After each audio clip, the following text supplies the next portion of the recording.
野菜スープを作るときに私が絶対やらないことをご紹介いたします。皆さんこんにちは。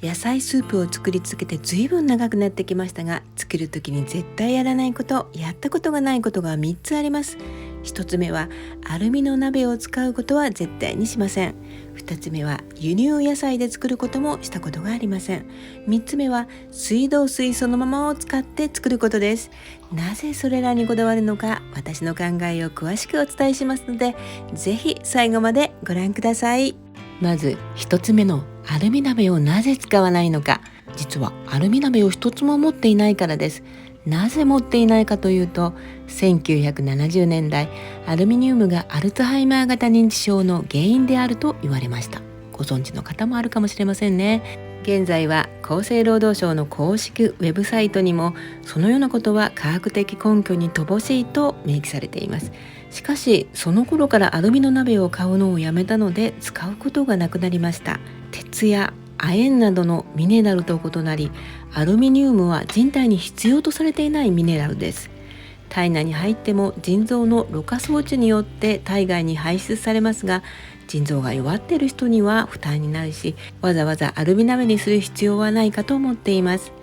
これは余談ですが、鉄分が不足して貧血気味の人は鉄鍋や鉄のフライパンで調理すると鉄分が溶け出して貧血が改善されると言われています。改めて食品だけでなく調理器具の重要性に気づかされますよね。そしてアルミ鍋を使わないもう一つの理由は、私の作るスープは弱火でじっくりと加熱することが多いので、熱伝導が良すぎるアルミの鍋を使うよりホーローやガラス製の方が熱がじわじわと野菜に伝わって美味しく仕上がるように感じています。2つ目は輸入野菜を使わないです。これはその国の栽培方法が悪いとか、その国の野菜がいけないということではありません。海外で作られた野菜を日本に輸入するとき、輸送時間がかかるので、その間にカビや害虫が発生して品質が損なわれないように収穫後農薬をまくことが多いからです。ポストハーベスト農薬と呼びます。これは普段畑で使用されている農薬の数十倍、数百倍の濃度の場合もあるそうなんですね。なのでコトコト煮出す野菜スープは輸入品は使わないようにしています。3つ目は水道水は浄水器を通してから使うようにするです。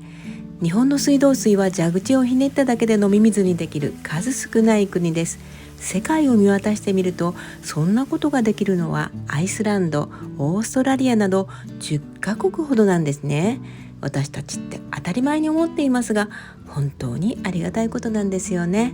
そんな高いハードルをクリアした優秀な水だからこそと言うべきなのが、各家庭に届くまでに雑菌が侵入して繁殖しないように塩素がある一定の基準で入っています。また浄水場から家庭に運ぶ水道管の老朽化も指摘されているところが多く、この赤サビも問題になっています。健康を願っての野菜スープ作りですから、浄水器を使ってそれらを取り除くようにしています。以上3つが私の野菜スープを作る時のルールです。またアルミ鍋を使っている人は普段の使用では人体に影響がないとされていますが、アルミは酸に弱いため、お酢などの調味料を入れて煮るときやトマトなど酸の強い野菜を加熱するときはアルミニウムが煮汁にかなり溶け出すということは覚えておいてくださいね。またアルミニウムを加工した黄土色をしているアルマイトの鍋はアルミニウムが溶け出しにくいので、それらを使われるのもいいかもしれませんね。あなたの絶対しないルールはありますか？自分の畑で作った以外の野菜ではスープは絶対作らないとか、〇〇の野菜が苦手で絶対使わないなどなど、あなたのルールがあればコメントで教えてくださいね。お待ちしています。最後までご覧いただきありがとうございます。このチャンネルではファイトケミカルを取る基本のスープを中心に、毎日のおかずスープで簡単で美味しく楽しく野菜をたくさんとって腸内環境を整え健康になるお手伝いをしたいと考えています。週に一度動画をアップしていますので、チャンネル登録後横のベルマークを押していただくと最新の動画のお知らせが届きます。見逃さないためにもぜひお願いいたします。ではまた次回の動画でお会いいたしましょう。